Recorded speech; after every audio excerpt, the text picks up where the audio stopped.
Gusto kong mag-retire sa Pilipinas pero hindi ako sigurado kung merong effect ito sa aking mga pensions dito sa Canada. Ito ang karaniwang naririnig ko sa mga kababayan natin dito sa Vancouver. Hello, at mabuhay! Si Madam Igorota muli ang makakasama nyo sa episode na ito, at ang pag-uusapan natin ay tungkol sa mga government retirement funds ng Canada at kung ano ang mangyayari dito kung umalis ka ng Canada dahil gusto mong mag-retire sa Pilipinas. Pero teka, bakit nga ba gusto mong mag-retire sa Pilipinas? Hindi ba magandang mag-retire sa Canada? Well, ayon sa mga kababayan natin dito sa Vancouver, mas gusto nilang mag-retire sa Pilipinas dahil sa tatlong dahilan. Una, the very high cost of living in Vancouver. Kulang daw ang kanilang monthly pension para mabuhay ng marangal, samantalang pag doon sila sa Pilipinas, dahil sa mas malakas na conversion ng Canadian dollar against the Philippine peso, ay kaya nilang magbuhay mayaman. Kaya din nilang mag-hire ng katulong o caregiver para may mag-aalaga sa kanila sa pagtanda. Pangalawa, mas maganda ang weather sa Pinas. Alam naman natin na napakalamig dito sa Canada, especially during winter, kaya ito ang iniiwasan ng mga senior citizen na kababayan natin. At pangatlo, mas masayang mag-retire sa ating inang bayan. Ibig sabihin, boring ang buhay ng mga retirees dito dahil sa limited na financial resources at social activities ng mga seniors. Okay, sa ngayon ay ating alamin yung tatlong government pension na pwede mong makuha pag mag-retire ka dito sa Canada, at ang implications ng mga ito if you decide to retire in the Philippines. Una dito ay ang Canadian Pension Plan o CPP. Ang CPP ay isang monthly taxable retirement benefit. Ang katumbas nito sa Pilipinas ay yung SSS at GSIS. Ang CPP ay pwede mong applyan as early as age 60 or as late as age 70, pero ang ideal age ay 65 dahil yan ang retirement age sa Canada.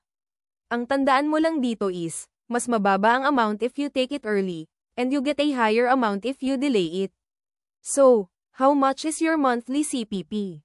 Ito ay depende sa edad, contributions, and your average earnings throughout your working life. Pero ang average ay less than $900 kada buwan, in 2025 ayon sa website ng Service Canada. Pwede ko bang dalhin ito sa Pinas if I decide to retire there? Ang sagot ay yes, oo, magsabi ka lang sa Service Canada at ibigay mo ang banking information mo for a direct deposit to the Philippines, or ibigay mo ang inyong local address at doon nila ipadala ang inyong cheque kada buwan. Ang pangalawang government benefit na pwede mong makuha pag mag-retire ka dito sa Canada ay yung Old Age Security Pension o OAS. Ang qualifications for an Old Age Security Benefit ay, una, dapat 65 years old ka, or older. Pangalawa, dapat Canadian citizen ka or permanent resident. Pangatlo, dapat nanirahan ka sa Canada for at least 10 years, after the age of 18. Like CPP, you can also delay OAS up to age 70, if you want a higher amount.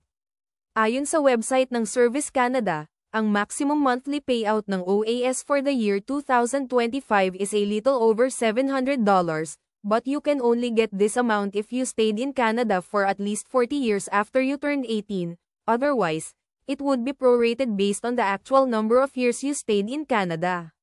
For example, if you only stayed in Canada for 20 years after you turned 18, then the amount will be cut into half.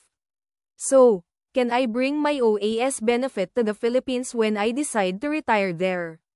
Ang sagot ay depende. If you stayed in Canada for more than 20 years after you turned 18, then the answer is yes. However, if it is less than 20, then your OAS benefit will be cut off after 6 months, if you don't come back to Canada. Finally, ang pangatlong government benefit na pwede mong makuha pag mag-retire ka dito sa Canada ay yung Government Income Supplement o GIS. Ang GIS is a non-taxable monthly supplement for low-income Canadians.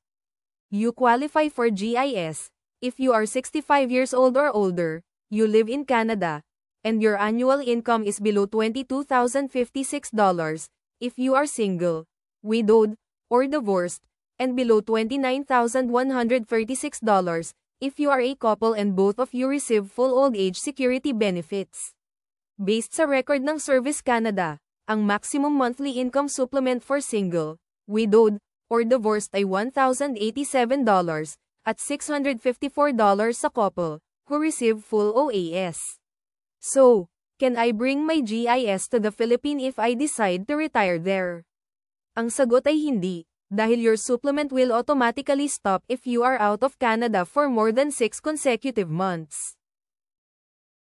In summary, yung CPP lang ang sigurado na madala mo sa Pilipinas if you decide to retire there. Pero pwede rin yung OAS, kung tumira ka sa Canada ng more than 20 years, otherwise, the 6 months out of the country applies. Ganun din sa GIS, kaya ang payo ko sa mga kababayan nating retirees, hatiin nyo na lang ang time nyo between Canada and the Philippines. Dito kayo sa Canada during spring and summer, at doon kayo sa Pinas during autumn and winter. Sa ganitong paraan ay maiwasan ang problema sa pension lalong-lalo na sa GIS, dahil in most cases, ito ang pinakamalaki among the three. Well, yan lang po mga kababayan, salamat sa panonood, at kung hindi mo pa ginawa, pa-subscribe naman kabayan para updated ka sa mga susunod ko pang mga videos. God bless us all at mabuhay ang Pilipinas. Adios.